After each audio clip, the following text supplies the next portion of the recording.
Une banque destinée aux grosses entreprises et grosses institutions voit Chainlink atteindre un prix de 200 $. La nouvelle est tombée il y a quelques jours et a propulsé le prix de Chainlink d'environ 8%, actuellement à 9 $, donc peut encore potentiellement faire x20 selon l'analyse. Pour les besoins de la vidéo, je tiens à préciser que je suis investisseur long terme sur Chainlink, donc il se peut que mon avis ne soit pas si objectif que cela, si de prendre cela en compte. Vous avez peut-être déjà entendu ce nom Chainlink. Chainlink, c'est l'oracle majoritaire sur tout ce qui concerne la blockchain et la finance décentralisée, la DeFi. Ça sert à récolter des données de la vie réelle, si l'on veut, pour les mettre dans la blockchain, et ça sert à permettre la construction de contrats intelligents. Je m'explique. Par exemple, vous prenez un billet d'avion et vous contractez une assurance sur le retard. Vous arrivez en retard, Chainlink va signaler à la blockchain qu'effectivement l'avion est arrivé après l'horaire prévu et vous allez, sans avoir aucune démarche à faire, avoir la compensation sur votre compte en banque. Et c'est ce qu'on appelle des contrats intelligents et ils sont permis grâce au travail que fait l'oracle. Et l'oracle a toujours été Chainlink. Il en existe d'autres en construction, etc. Mais Chainlink a vraiment 90%, on va dire, de part de marché. Et les grosses institutions telles que BlackRock, JP Morgan, Swift, etc., travaillent avec Chainlink pour justement améliorer les systèmes bancaires. Et c'est ce que nous dit cet article, c'est qu'il prévoit que d'ici la fin de 2028, donc dans l'horizon de 2 années, on aura 4 milliards de dollars d'actifs tokenisés sur la blockchain. Ça veut dire que vous avez des actifs du monde réel, on va prendre le plus simple, de l'immobilier, et on le met sur la blockchain pour pouvoir se l'échanger à grande vitesse sans passer par toutes les démarches nécessaires et en particulier à l'international. Quelqu'un qui habite en Asie peut acheter de l'immobilier aux États-Unis et c'est valable pas seulement sur de l'immobilier mais aussi sur par exemple le marché de l'art ou pour rester dans la finance sur des produits financiers, des assurances, des indices et tout ce genre de choses qu'on peut mettre sur la blockchain et permettre un échange rapide et fluide, et ce qui va favoriser donc les volumes, et donc ce qui va favoriser les commissions de transaction, et donc les bénéfices et les résultats que peuvent faire les banques. Donc ça va arranger tout le monde. Plus de fluidité, plus de volume, plus de frais, plus d'échanges, plus de spéculation. Donc c'est là où Chainlink devient vraiment intéressant. Et on avait plutôt tendance à l'oublier avec ce marché baissier qui dure depuis des mois. Et cette entreprise va plus loin, elle dit qu'AAV, donc qui est l'une des plus grosses structures sur la blockchain qui permet le prêt euh, et l'emprunt sur la blockchain, le token vaut autour de 80 $ et eux, ils le voient d'ici 4 ans à 3500 $ et Uniswap qui vaut, je crois, dans les 8 $, ils le voient donc multiplié par plus de 10. Donc Chainlink, on parle souvent de RWA, vous avez certainement entendu ce terme, ça veut dire Real World Asset, les actifs du monde réel. Donc le but, c'est de les mettre sur la blockchain. Donc on vous vend ceux qui sont le futur de la RWA, etc., etc. Mais tout cela ne fonctionnera pas sans l'oracle. Et l'oracle, c'est Chainlink aujourd'hui. Euh, avec quelques, quelques regrets, je me souviens, j'avais entendu parler du Chainlink ici, ça valait quelques centimes, comme on peut le voir ici. Bon, j'étais plutôt Bitcoin maximaliste à ce moment-là, et puis bah, c'était monté rapidement à des niveaux de 20 $, etc. Donc ceux qui avaient investi à la première heure, ils ont rapidement fait fois 100, c'est exceptionnel. Et au plus haut, Chainlink était monté à plus de 50 $. Donc là, on a bien baissé depuis, mais il semble, selon donc ces analyses, qui n'engagent que eux et ceux qui les croient, pourrait monter donc à 200 $. Certains postes sur les réseaux sociaux qui disent la question, c'est pas de se demander, parce qu'il y a des gens qui se demandent mais pourquoi le prix est monté comme ça de 8% en 24 heures. La raison, c'est pas de se demander pourquoi il est monté à 8% et pourquoi il n'est pas déjà à 100 $. Pourquoi pas? Moi, ça m'arrange en tant qu'investisseur long terme, mais je le dis toujours, il y a le portefeuille de trading et il y a le portefeuille d'investissement. Sur mon portefeuille d'investissement, j'en ai. Et là où je pense que le Chainlink est intéressant, c'est qu'il y a une quantité aime le rendement.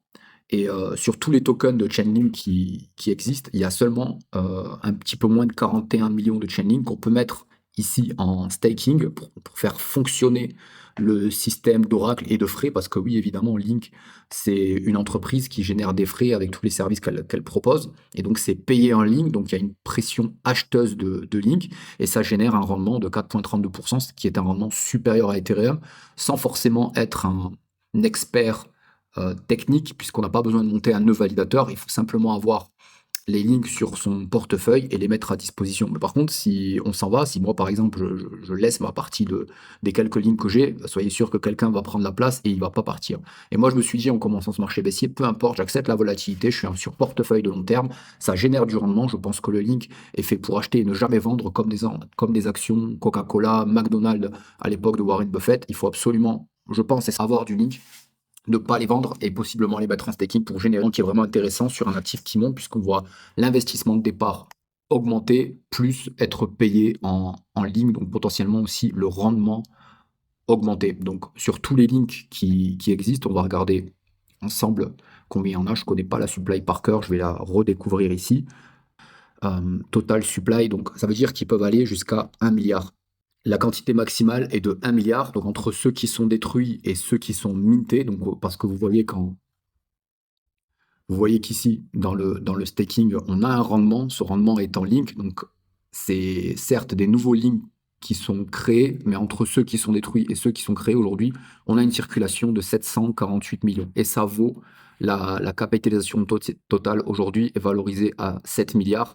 Et si on avait tous les tokens libérés, ça serait 9 milliards de valorisation. Et ils sont classés dans le top 16, voilà, de top 20 des crypto-monnaies. Donc, c'est intéressant parce que, je le répète, c'est les leaders dans cette activité d'Oracle d'aller récolter pour les mettre sur la blockchain. Ça peut être bien sûr des données financières, mais ça peut être aussi des données sportives pour exécuter l'application de contrats. Je pense notamment à plusieurs choses qu'on peut imaginer dans le sport. Là, ça peut être aussi des données météo, ça peut, voilà, pour ceux qui veulent qui contractent, pourquoi pas des assurances météo, il y a tellement de choses où Chainlink a vraiment une utilité des revenus et fait déjà profiter donc les investisseurs. Et ce système de staking, il est en place depuis au moins 3 ans, autant que je me souvienne. Alors, il y a 15 jours aussi, il y avait déjà un indice, une grosse baleine, elle a bougé 800 000 links de Coinbase vers son propre portefeuille. Donc on voit que malgré le prix qui augmente, donc il y a 15 jours, on était encore dans ce range à 6-7. Donc si je prends le graphique du Chainlink, on était par là. À 8, on était $1 en dessous.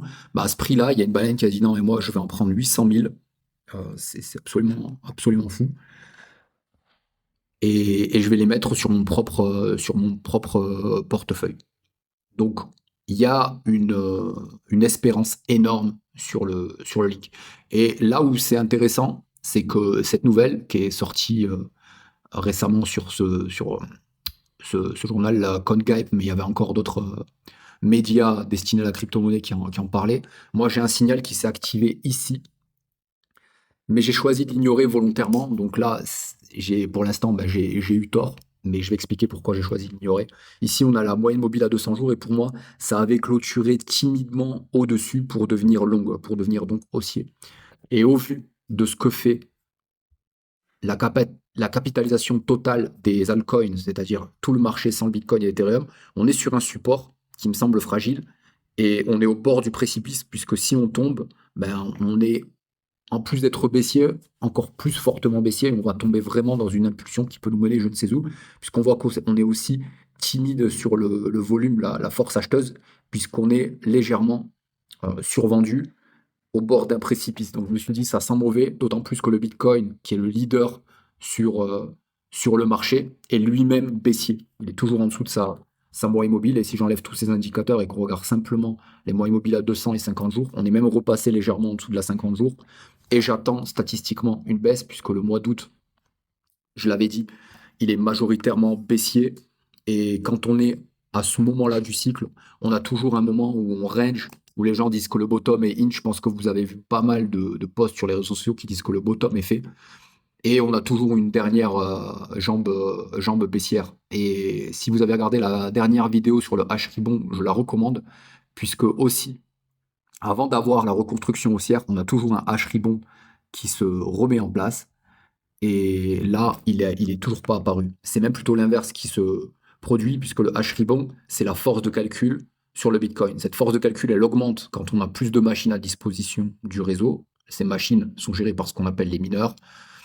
Et là, pour l'instant, ils débranchent parce qu'il y a plus de cash à se faire sur l'intelligence artificielle. Mais à partir du moment où ils vont revenir sur le réseau Bitcoin, parce que la difficulté de minage va baisser, ils vont se dire, tiens, c'est intéressant parce que on va pouvoir générer du Bitcoin pas cher.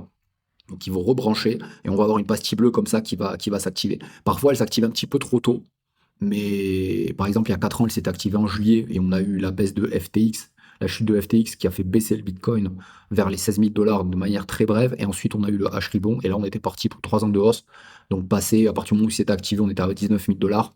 On est passé ensuite à 126 000 dollars. Donc, au niveau fondamental, sur le Bitcoin qui est propre à Bitcoin, on doit voir cette pastille bleue s'activer vers ici. Donc il y a 4 ans, c'était activé vers le mois de juillet-août, pastille bleue, correction, chute de FTX, et après, ça s'est réactivé ici. Et à ce moment-là du cycle, très intéressant, c'est revenu. Et par rapport au stock to flow modèle, le meilleur moment d'acheter, c'est 6 mois avant, et le meilleur moment pour vendre, c'est 18 mois après. Donc si on arrive à joindre pastille bleue autour de 6 mois avant le halving, ça peut être 8, hein, ça peut être 9, mais bon, par là, quoi. 6 mois avant, pastille bleue, et on passe au-dessus au moins de la moyenne mobile à 50 jours, voire de celle à 200 jours ici en rouge. Alors là, vraiment, ça serait vraiment très bon pour le BTC. Et il y aura tout un contexte, donc toute une trend pour trader des actifs à la hausse, comme je ne l'ai pas fait sur le link. Et bon, si j'avais pris ce long, j'aurais déjà un petit gain de 4%. Les 4% crypto, c'est pas fou non plus, quoi. J'aurais pu couper ici, mais bon, avec des signes, on met Paris en bouteille, donc j'ai choisi volontairement de l'ignorer. Et il faut savoir que j'ai un autre signal qui s'est activé sur le tronc. C'était assez timide, d'ailleurs, le long s'est activé là, et là, ben, j'aurais été potentiellement en perte. Donc, j'ai bien fait quand même de pas me jeter sur ce signal, d'autant plus que le RSI ici nous montrait surachat, donc ça a des grandes chances de corriger légèrement, mais là c'est plus qu'une correction, ça a totalement corrigé la hausse faite par rapport au prix d'entrée potentiel, puisqu'en plus, on aurait pu le détecter ici, mais c'est vraiment ici, en termes de discipline, que je serais rentré, donc au niveau des 33 centimes, mais non, un petit peu plus haut, au niveau des... Oui, voilà, 33,62, et là on est actuellement à 33,21. Donc c'est vraiment voilà, des micro centimes en termes de pourcentage. Ça aurait fait donc une perte de 1,3%. Donc pas terrible. Et si on revient sur le link, si j'étais resté sur le trade et que j'aurais voulu être discipliné, etc., etc., on va le voir ensemble. Donc il faut que je réactive mon signal. Si j'étais rentré sur le link, donc je serais à 1,30 de perte et je serais à 4,7 de gain. Mais bon, ça veut dire que je serais potentiellement un petit peu plus de 3% de gain. Mais c'est pas, ouais, sur la crypto-monnaie, c'est pas la folie. Je préfère être plus patient. Tant pis, j'ai raté cela. Et on peut voir aussi que, en ce qui concerne le signal, on était vraiment suracheté à ce moment-là.